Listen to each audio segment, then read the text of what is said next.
How do you deal with friends who tell you to move on? Two things I'll say about that. When friends tell you to move on, I think that a lot of friends that we have as friends, if they haven't been through grief, they really don't know how to support us and they don't know what to say that's helpful. And you'll have some set of friends that will tell you something like move on because they want to help you to move forward. It's not they're trying to be malicious, they're trying to help you in that regard, but it's just not the right thing because you don't, it's hard to know how to move on when we lose the strength. And just like we've shared with a lot of people here, we lose the direction and the clarity and purpose in life as well too. So when these words are very empty in a sense, then you have another set of friends that because of your friends and they don't want to offend you, they don't say anything and they just can almost pretend like they can do too. They can pretend like nothing's happened, or they can just distance themselves from you because they just don't know what to say.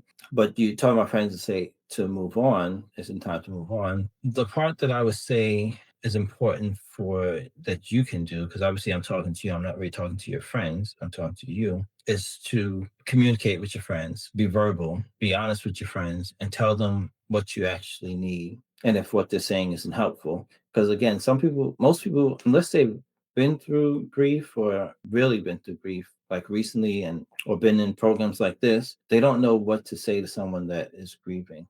So we have to educate them and tell them and share with them, this is not what I need right now. This is what I need right now. I need you just to, let's go out to hang out, or let's, to stay home and watch a movie, whatever. So, tell them and be honest with them of what you actually need, and, share with them, maybe why it's hard for you to just quote unquote move on, so they can support you like that. And if they're really friends, and they will support you in what you need. But a lot of times, like I said, they don't know what it is.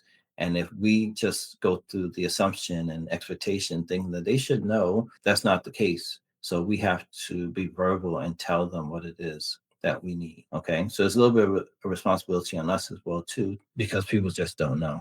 And to be honest, too, sometimes we don't know as well. But be honest, even in saying that, you know what? I can't move on. And I don't know what exactly I need, but it just doesn't help me to hear you say move on. Just be honest, even if you don't know what you need, which is the case with sometimes with us. And then telling you things like they're okay in a better place and you love them, want you to be happy. Yeah. Again, the same thing. They can say things that they think would be helpful to you, but unless they know, they don't know.